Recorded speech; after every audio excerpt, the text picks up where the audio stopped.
Hello and welcome back to another Voxel tutorial. So in the previous video we displayed our categories in the homepage. To do that we created a preview card template for our terms and then added the term feed widget which utilizes that template. In this video we're gonna display our listings in the homepage as well.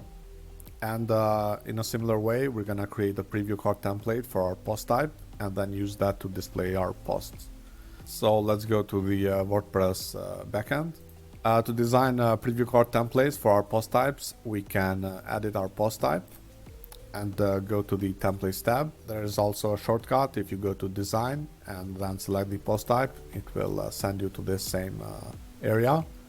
And also you can go to structure, edit the post type and manually go to the templates tab. So all of these links go to the same templates section of the post type editor. So here we can see all the templates related to our post type. We have the base templates, single post, preview card, archive, and the create post. And in this case, we want to design a preview card template. So here we can edit the base preview card template for this post type. And in the future, if we want to create additional templates, we can go to the preview cards tab and here create additional ones. For now, we're just gonna edit the base preview card template. The first thing I recommend you to do is go to settings, Voxel, and here pick a post to use in our preview. So what this means is any dynamic data that we use in this design will preview based on that post that we select. By default this uses the most recent post, but sometimes it can happen that the most recent post doesn't have the necessary data to preview our design. So it's best to select a post which contains all the data. In this case, we're gonna pick this balance table listing and apply changes. So now when we add a widget, let's display the title here.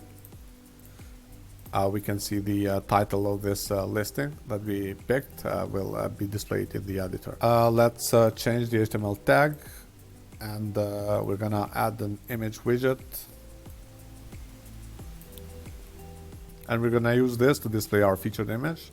So let's enable dynamic tags, find the featured image and select file ID. Next, we're gonna add the border radius. And also we're gonna apply an aspect ratio here. Alternatively, you can apply height here and then set object fit to cover. However, this means we have to adjust the height on every breakpoint manually, because sometimes the height that you apply on desktop is too big for mobile and so on. So in these cases, I recommend to use aspect ratio instead.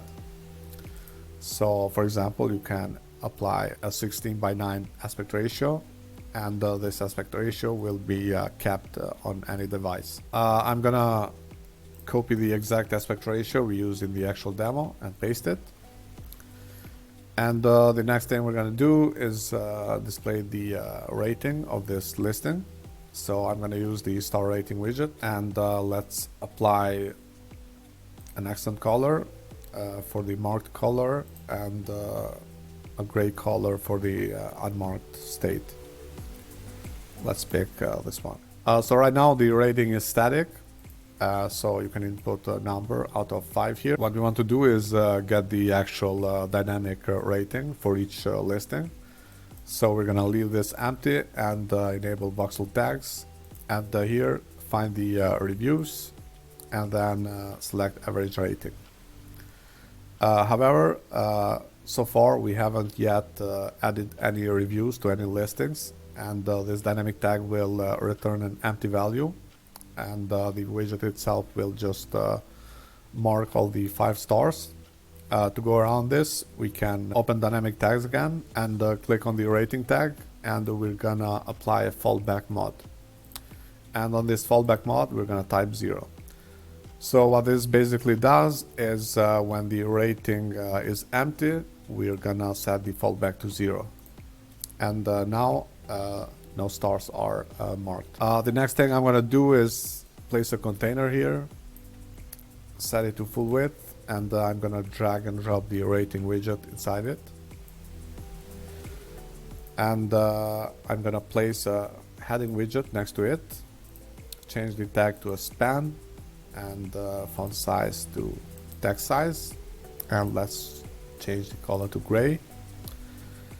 And what I want to do here is display the average rating number.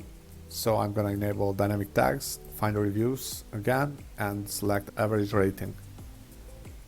So again, the average rating is still empty because we haven't added any reviews. So I'm gonna apply a fallback to this as well and type 0. And now the output will be 0. And another thing we're gonna do is display the number of reviews on that listing. So we're gonna go to reviews again and pick total count, dynamic tag, and close the bracket. So now we have the score and the number of reviews here. Let's select the container, set the direction to horizontal, and reduce the gap to 10 pixels. The next thing we're going to do is add an image widget, and we're going to use this to display our logo. So let's set the resolution to medium and enable dynamic tags and find the logo. And I'm gonna set the border radius to a percentage and type 50, and set the width to pixel value 48 pixels and height to 48 pixels. And the next thing we're gonna do is change the position of the widget to absolute, and then apply some spacing to the top and left side. So left side 20 pixels and top side 20 pixels. Let's now select the main container, and I'm gonna reduce the gap to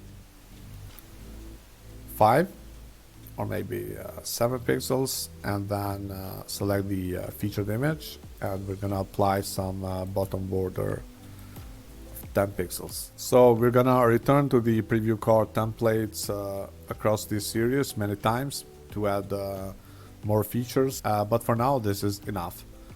I'm gonna now go to the homepage and edit the homepage, and I'm gonna duplicate this container here, delete the term feed widget, and instead we're gonna add the post feed widget. So in the post feed widget we're gonna pick source filters and then select our post type. And you can see the results automatically utilize the template that we have selected. If you create more templates, you can select them down here. So let's add a heading up here, and let's center it, and we're gonna type recent places, and let's duplicate this and change the tag to a paragraph. And here we can type some additional details about the listings that we are displaying. Let's say explore the recent places in our platform. Let me also select this previous container and apply a bottom border here. So we have a separation between the categories and the listings. And on the top side here, I think I'm going to add another container and wrap these two headings. I'll then reduce the gap between them. And then select the parent container and increase the gap to 30 pixels. Let's work with the styling a bit. Let's set this text to a gray color and save changes. What we're gonna do next is add the verified icon for listings that are verified next to the title. So first I'm gonna add a container here and place the title here. And next to this, I'm gonna add an actions widget and add an item. I'm gonna remove the text and upload the verified icon. And I'm gonna set the color of this icon to this light green color, and also reduce the icon size to maybe 20 pixels. Now I'm gonna select the parent container, set the direction to horizontal, and reduce the gap to 5. So we want this item to only display when the listing is verified. To do that, I can apply a visibility rule, show with, the post is very... so right now, if we check the front end, none of the listings will show the verified badge. But if we go to backend and edit a listing and change the verified status, then the badge will appear for that listing, as you can see here. So a listing can get the verified status in two ways, either if you manually assign it in backend, or if the listing is claimed in frontend. We're gonna cover that in a future video, but for now we're gonna continue. So the next thing I'm gonna do is apply a tooltip to this icon and type verified. This is how the tooltip will look in frontend. Let's proceed. I'm now gonna display the open status of the listing. I can do that with any text-based widget, but in this case we're gonna use the actions widget again and add an item. And here we're gonna set the action to none and pull the status of the listing.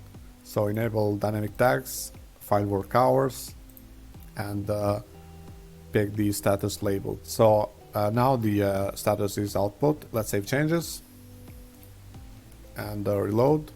So we can see the work hour status is correctly displaying. So this one does not have work hours added. This one is closed and this one is open now. Let's edit this listing and apply some work hours. So I'm gonna go to places, edit this listing, and go to work hours and add the schedule for these remaining days. And let's pick open all day. Save changes, and now this should show the open status. The next thing I'm gonna display here is the price range of the listing.